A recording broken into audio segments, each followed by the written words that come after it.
കോടതി പറഞ്ഞിരിക്കുന്നത് ബോബി ജയിൽ ജീവിതം ആസ്വദിക്കട്ടെ എന്ന് കോടതി പറഞ്ഞിരിക്കുകയാണ്. കാരണം കേരളത്തിലെ പൊതുസമൂഹത്തിന് അറിയാം, ബോബിക്ക് ഇതൊക്കെ ഒരു ഹോബിയാണ്. ദ്വയാർത്ഥ പ്രയോഗങ്ങൾ, സാമാന്യ മര്യാദയെ വെല്ലുവിളിക്കുക, പണത്തിന് മുകളിൽ പരിന്തും പറക്കില്ല എന്നുള്ള തരത്തിലുള്ള നിലപാടുകൾ. അക്കൂട്ടത്തിൽ തന്നെയാണ് കോടതി ഇപ്പോൾ പറയും എല്ലാം വിലയ്ക്ക് വാങ്ങാമെന്ന് ബോബി അങ്ങനെ കരുതേണ്ട, എല്ലാത്തിനും മുകളിലാണ് കോടതി നിയമമെന്ന് കൂടി പറയുകയും ചെയ്യുന്നുണ്ട്. ഏതായാലും അത്ര ആശ്വാസകരമല്ല കോടതിയുടെ നിലപാടുകൾ ഇപ്പോഴും ബോബി ചെമ്മണ്ണൂരിന് എതിരെയുള്ളത്. കാരണം ബോബി ചെമ്മണ്ണൂർ മാപ്പപേക്ഷ നൽകിയാൽ പോലും വേണമെങ്കിൽ കോടതിക്ക് മാപ്പപേക്ഷ പരിഗണിക്കാം, പരിഗണിക്കാതിരിക്കാം. പക്ഷേ മുൻകാല ചെയ്തികൾ, ഈ ബോബി ചെമ്മണ്ണൂർ ആദ്യം തന്നെ ഈ നടിക്കെതിരായ പരാമർശങ്ങൾ നടത്തി പൊതുവേദിയിൽ. അതിനുശേഷം അത് വിവാദമായപ്പോൾ പോലും ഒരു യൂട്യൂബ് ചാനലിലൂടെ കടുത്ത പരാമർശങ്ങൾ നടത്തി. സമാന രീതിയിൽ തന്നെ, അതായത് ഒരു പരിവർത്തനത്തിന് തയ്യാറാകാൻ കഴിയാത്ത, ഒരു തെറ്റാണ് എന്ന് പറയുകയും തെറ്റ് ബോധ്യപ്പെടാൻ കഴിയാത്ത ഒരു മാനസികാവസ്ഥ ബോബിക്കുണ്ട് എന്ന് ഇപ്പോൾ പൊതുസമൂഹത്തിന് മാത്രമല്ല കോടതിക്കും ബോധ്യപ്പെട്ടിട്ടുണ്ട്. എന്താണോ ബോബി ചെമ്മണ്ണൂർ അതേ രീതിയിൽ തന്നെ തുടർന്നുകൊണ്ടിരിക്കുകയാണ്. അത് നിയമവ്യവസ്ഥയെ കൂടി വെല്ലുവിളിക്കുന്ന തരത്തിലേക്ക്. ഒരുപക്ഷെ ഇന്നലെ ഇപ്പോൾ ഹൈക്കോടതിയിൽ മാപ്പ് പറഞ്ഞിരിക്കുകയാണ് ബോബി ചെമ്മണ്ണൂർ എന്നുള്ള ഏറ്റവും പുതിയ വിവരങ്ങളാണ് വരുന്നത്. വിശദീകരണം നൽകി കഴിഞ്ഞിരിക്കുന്നു എന്നാണ് അതിൻ്റെ വ്യവസ്ഥകൾ. അതെന്താണ് വിശദീകരണം നൽകിയതെന്ന് സംബന്ധിച്ചുള്ള വിശദീകരണങ്ങൾ, കൂടുതൽ കാര്യങ്ങൾ ഇനിയും ബോധ്യപ്പെടേണ്ടത്. ഏതായാലും ഹൈക്കോടതിയിൽ മാപ്പ് പറഞ്ഞിരിക്കുന്നു ബോബി ചെമ്മണ്ണൂർ എന്നുള്ള വിവരങ്ങൾ പുറത്തു വരുന്നു. സാലി, അതായത് ബോബിയുടെ അഭിഭാഷകൻ കോടതിയിൽ പറഞ്ഞത് നിരുപാധികം മാപ്പ് പറയുന്നു, മാപ്പ് തരണം എന്ന് ബോബിയുടെ അഭിഭാഷകൻ കോടതിയിൽ അഭ്യർത്ഥിച്ചിരിക്കുകയാണ്. കോടതി വിമർശനം തുടരുകയാണ് എന്ന് തന്നെയാണ്. വലിയ വിമർശനം കോടതി നടത്തുന്നുണ്ട്. രാവിലെ നടത്തിയതിന് സമാനമായ വിമർശനമാണ്. ഈ നാടകം തന്നെയാണെന്ന് കോടതിക്ക് മനസ്സിലായി. പക്ഷേ കോടതി ഒരല്പം അയഞ്ഞിട്ടുണ്ടെന്ന് തോന്നുന്നു. അപ്പൊ ഈ നിരുപാധിക മാപ്പ് പറഞ്ഞപ്പം കോടതി പിന്നീട് വിമർശനങ്ങളിലേക്ക് കടക്കുന്നില്ല. കോടതി പറഞ്ഞത് ബോബി അങ്ങനെ ജയിൽ ജീവിതം ആസ്വദിക്കാനാണെങ്കിൽ അത് കുറച്ചു ദിവസം കൂടി ആസ്വദിക്കട്ടെ എന്നൊക്കെ കോടതി ഓപ്പൺ കോടതിയിൽ പറയുന്നുണ്ട്. അപ്പോഴാണ് മാപ്പ് പറയുന്നു, നിരുപാധികം മാപ്പ് നൽകണം എന്ന് ബോബി ചെമ്മണ്ണൂരിന്റെ അഭിഭാഷകൻ ഓപ്പൺ കോടതിയിൽ പറഞ്ഞത്. അത് കോടതി കേട്ടിട്ടുണ്ട്. ഇനി എന്താണ് അടുത്ത നടപടി എന്നുള്ളതാണ്. 1:45 കേസ് പരിഗണിക്കാം എന്ന് പറഞ്ഞ് ഇപ്പോൾ മാറ്റിവെച്ചിരിക്കുന്നു എന്നുള്ളതാണ്. 1:45, 1:45 ഇതിൽ ഒരു തീരുമാനം കോടതി പറയും. സാലി, ഏതായാലും ഈ മാപ്പ് പറഞ്ഞ് തടിയൂരാം, വിവരക്കേട് അലങ്കാരമായി കൊണ്ട് നടക്കുന്ന ബോബി ചെമ്മണ്ണൂരിനെ കണക്കറ്റ ഭാഷയിൽ തന്നെ രാവിലെ കോടതി കൊടുത്തിട്ട് ഇപ്പോഴും കൊടുക്കുകയും ചെയ്തിട്ടുണ്ട്. ജയിൽ ജീവിതം ആസ്വദിക്കട്ടെ എന്ന് പറയുന്നത് ഒരു താക്കീതാണ്. അതായത് ഇനി ജസ്റ്റിസ് കുഞ്ഞികൃഷ്ണൻ്റെ നിലപാടനുസരിച്ചിരിക്കുകയാണ്. അദ്ദേഹത്തിൻ്റെ വിവേചന അധികാരമാണ്.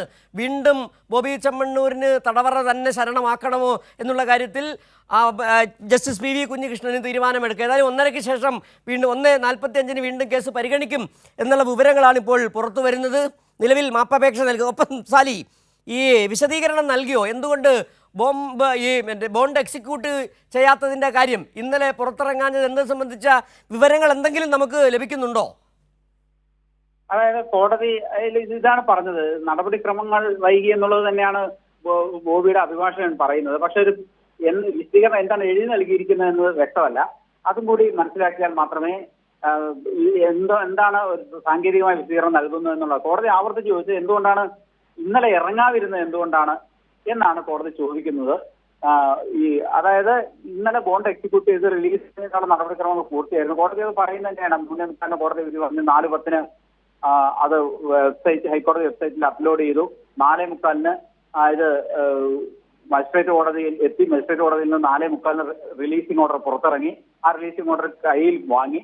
അതിനുശേഷം 7 മണി കഴിഞ്ഞിട്ടും എന്തുകൊണ്ട് 7 മണി വരെ സമയമുണ്ടായിരുന്നു, എന്തുകൊണ്ട് ആ റിലീസിംഗ് ഓർഡറിന്റെ ഒറിജിനൽ ബൈ ഹാൻഡ് കോടതിയിൽ സമർപ്പിച്ചില്ല എന്നതാണ്, ജയിലിൽ കൊണ്ടുപോയി കൊടുത്തില്ല എന്നാണ് കോടതി ചോദിക്കുന്നത്. അതിൽ സമാന്തരമായ ഒരു അന്വേഷണം കോടതി നടത്തുകയും ചെയ്തിട്ടുണ്ടെന്നാണ് നമ്മൾ മനസ്സിലാക്കുന്നത്. ഈ ബോബി ചെമ്മണ്ണൂര് എത്ര മണിക്ക് അതുമായി ബന്ധപ്പെട്ട നടപടിക്രമങ്ങൾ പൂർത്തിയാക്കി എന്ന കാര്യം സെഷൻസ് ജഡ്ജിയോട് ഹൈക്കോടതി ഇന്ന് രാവിലെ അന്വേഷിച്ചിരുന്നു. അതിൽ കൃത്യമായ മറുപടി ഡിസ്ട്രിക്ട് ആൻഡ് സെഷൻസ് കോർട്ട് ജില്ലാ ജഡ്ജി കൈമാറിയിട്ടുണ്ട്. അതിൽ ജില്ലാ ജഡ്ജി 1ാം ക്ലാസ് ജുഡീഷ്യൽ മജിസ്ട്രേറ്റ് കോടതിയോട് അന്വേഷിച്ചിട്ട് പറഞ്ഞത് കൃത്യം 4:45 റിലീസിംഗ് ഓർഡർ മജിസ്ട്രേറ്റ് കോടതിയിൽ നിന്ന് പുറത്ത് പോയിട്ടുണ്ട് എന്നുള്ളതാണ്. അപ്പോൾ 4:45 പുറത്തിറങ്ങി ഓർഡർ കൈപ്പറ്റി എന്ന കാര്യം കോടതിക്ക് ബോധ്യപ്പെട്ടിട്ടുണ്ട്. ആ ബോധ്യപ്പെടേണ്ട അടിസ്ഥാനത്തിലാണ് ഇപ്പോൾ കടുത്ത നടപടികളിലേക്ക് കടക്കും എന്ന് കോടതിക്ക് പറയേണ്ടി വന്നത്. കോടതിയെ പ്രകോപിപ്പിച്ചതും അത് തന്നെയാണ്. കോടതി സമാന്തരമായ ഒരു അന്വേഷണം നടത്തി എന്താണ് സംഭവിച്ചത് എന്നുള്ള കാര്യം അതിന്റെ ബാക്കിയായിട്ടാണ് ഇപ്പോൾ സുവമോട്ടോ കേസിലേക്കും നടപടിയിലേക്കും ഒക്കെ കടന്നത്. സാർ, ഇതിനകത്ത് മറ്റൊരു വിഷയമുണ്ട്. കാരണം നമുക്കറിയാം, ഇത് ഒരുപക്ഷെ മാപ്പപേക്ഷ സ്വീകരിക്കാം, കോടതിയുടെ വിവേചനാധികാരമാണ്. മാപ്പപേക്ഷ സ്വീകരിച്ചുകൊണ്ട് ഈ ജാമ്യവ്യവസ്ഥ ഇന്നലെ തന്നെ ജാമ്യവ്യവസ്ഥ നൽകിയതിൻ്റെ അടിസ്ഥാനത്തിൽ വീണ്ടും ജയിലറയ്ക്കുള്ളിലേക്ക് പോകേണ്ട സാഹചര്യം. ഒപ്പം തന്നെ മറ്റൊരു സാധ്യതയുണ്ട്. ഒരുപക്ഷെ ഇനി കോടതിക്ക് വീണ്ടും ജാമ്യവ്യവസ്ഥകൾ കടുപ്പിക്കാനുള്ള ഒരു വ്യവസ്ഥയുണ്ടോ? നിയമവിദഗ്ധരുമായി അത്തരത്തിലേതെങ്കിലും ചർച്ചകൾ നടത്തിയിട്ടുണ്ട്? കാരണം ഈ ജാമ്യവ്യവസ്ഥ വേണമെങ്കിൽ കോടതിക്ക് കടുപ്പിക്കാമല്ലോ. തീർച്ചയായിട്ടും ജാമ്യം റദ്ദാക്കാനോ ജാമ്യവ്യവസ്ഥകളിൽ മാറ്റം വരുത്താനോ ഇതിനും ജാമ്യം നൽകിയ കോടതിക്ക് അതിന്റെ അപ്പലറ്റ് കോടതികൾക്കും അധികാരമുണ്ട്. അപ്പൊ ജാമ്യം നൽകിയ കോടതി എന്ന് പറയുന്നത് ഹൈക്കോടതിയിലെ സിംഗിൾ ബെഞ്ചാണ്. ആ സിംഗിൾ ബെഞ്ചിന് ഈ ജാമ്യ വ്യവസ്ഥകളിൽ എന്തു മാറ്റം വരുത്താനും, ജാമ്യം റദ്ദാക്കാനും സമാന രീതിയിൽ തന്നെ ജാമ്യ വ്യവസ്ഥകളിൽ മാറ്റം വരുത്താനും അധികാരമുണ്ട്.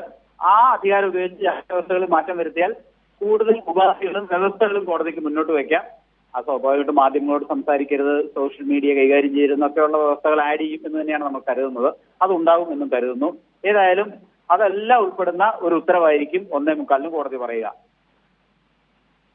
ശരി, സാലി മുഹമ്മദ് തുടരുക.